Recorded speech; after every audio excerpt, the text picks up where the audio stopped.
So there are basically two types of anti-Semitism that I notice online. There's the theological anti-Semitism, and then there's the genetic or racial anti-Semitism. So to tackle the first one, um, basically you'll have normally Christians talk about how the Jews are a theological danger because they lead people away from the Word of God, away from Jesus Christ, etc. I think that this basically this attack doesn't work, falls flat on its face, because if you're concerned about that, if you're concerned about people being led off the right path as a Christian, then your big concern is other Christian denominations, not the Jews. Um, the various Christian denominations claim that the way to heaven is their way, and that the other paths do not lead to heaven, and are not following God's instructions properly. Now, Jews diverge even further than Christian denominations from each other, but Jews are not trying to proselytize to Christians about how they should join their religion. Jews basically discourage conversion and aren't interested in converts. So there's no contagion, religiously speaking, from the Jews. They're their own kind of isolated group, theologically speaking, whereas the Christian denominations are all attempting to convert as many people as possible, as quickly as possible, to the righteous path, to the true way to worship Jesus Christ. Now, that's obviously a big danger if you're concerned about salvation. If you're concerned about saving people from hell, then you need to figure out, if you're a Christian, which one is correct, and you need to convert people to that one. And this is something that took up a lot of time until religious tolerance became the norm. And religious tolerance basically amounted to saying, okay, we're not going to care about this too much. We're not going to care about this heaven or hell question too much. We're just going to kind of leave it to everyone to decide what they're gonna do, which amounts to basically de-emphasizing religion almost to a comical extent. And so, if you want to lead everyone down the righteous path, if you're super interested in theology, then you need to reverse that little bit of European progress and that little bit of European innovation first. The Jews are the least of your concerns. You're basically fighting pretty much everyone.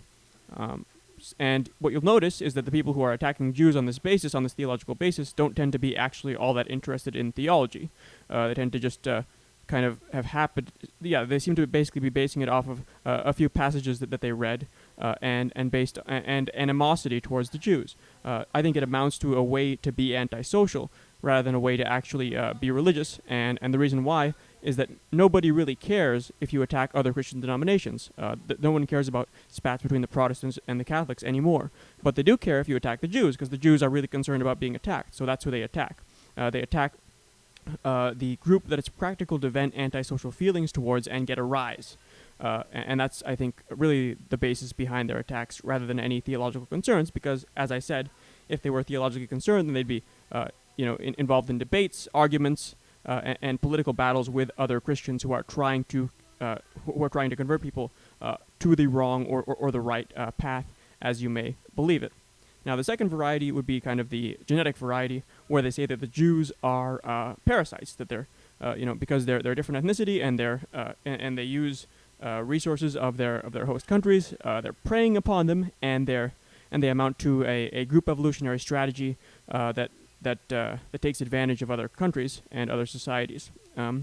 This is basically complete nonsense. It doesn't make any sense.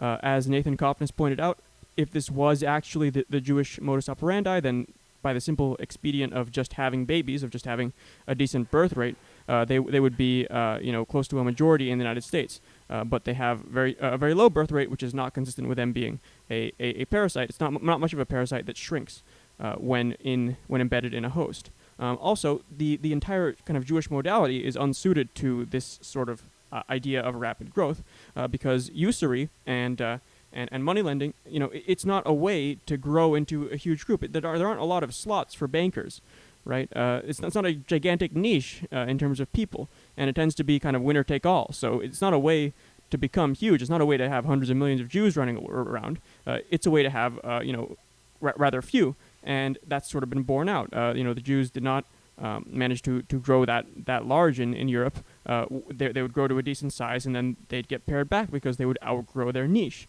And they'd get into tougher competition, and also money lending happens to be a way to make a lot of enemies. It's very lucrative, but that comes with a cost. It makes a lot of enemies, and it's not a way to to grow huge as a population. So the theory just basically only makes sense on its face if you're inclined towards anti-Semitism in the first place, and you aren't very educated about group evolutionary dynamics, about evolution itself, about how group selection tends not to work and how individual selection tends to predominate, etc.